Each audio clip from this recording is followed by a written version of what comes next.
Culture.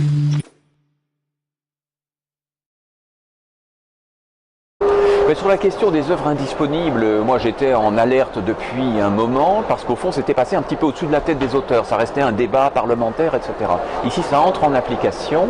et on peut aller voir, tous les auteurs peuvent aller voir sur le site de la BNF si certains de leurs livres en font partie. Bon, moi j'ai évidemment regardé, alerté par un manifeste assez fort de François Bon, et j'ai trouvé 3 de mes livres, dont un que je suis en train de réécrire, dont je prépare une nouvelle version, et hop, il se retrouverait comme ça, sans mon accord. Et la procédure qu'on reprochait autrefois à Google, c'est-à-dire le fait que Google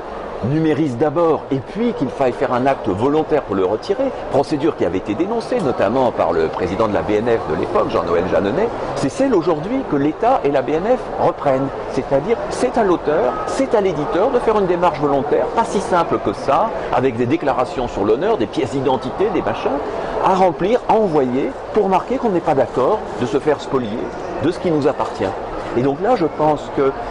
autant on pourrait être heureux parfois de partager des œuvres indisponibles, autant on pourrait être heureux de mettre à disposition des textes que le marché ne peut plus accueillir, autant le faire de cette façon-là, c'est-à-dire sans nous permettre de faire l'apport, mais en nous cambriolant d'abord, puis en nous disant si vous n'êtes pas d'accord avec le cambriolage, on vous rendra ce qu'on vous a piqué. Je pense que c'est une procédure tout à fait désagréable, qui ne convient absolument pas ni à une institution publique comme la BNF, ni a fortiori au ministère de la Culture et d'État, et je prévois une réaction massive des auteurs, et d'ailleurs j'invite tous les auteurs à aller vraiment regarder la chose et à voir s'ils sont d'accord. Ben d'abord on peut accepter la procédure comme elle est, c'est-à-dire au moins faire l'acte volontaire de retirer les livres dont on ne souhaite pas qu'ils soient mis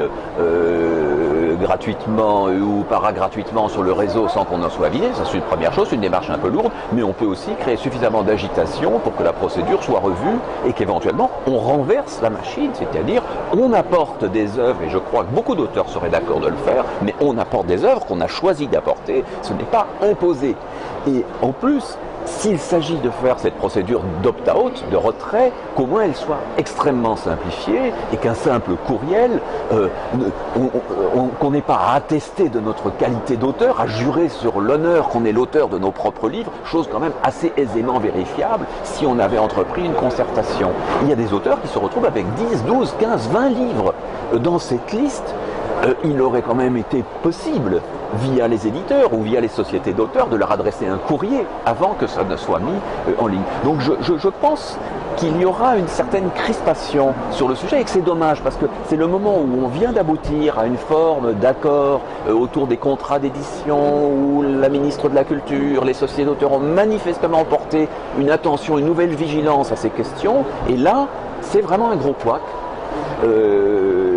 Et les sociétés d'auteurs ont agi un petit peu comme des syndicats qui ne consulteraient pas leur base. C'est-à-dire ça s'est réglé à un niveau institutionnel, comme si les auteurs étaient infantiles. Mais les auteurs, ils sont suffisamment adultes quand il s'agit d'écrire un livre, quand il s'agit de le défendre, quand il s'agit de faire valoir leurs droits auprès de leurs éditeurs. Et là, brusquement, non, c'est trop compliqué pour eux, c'est trop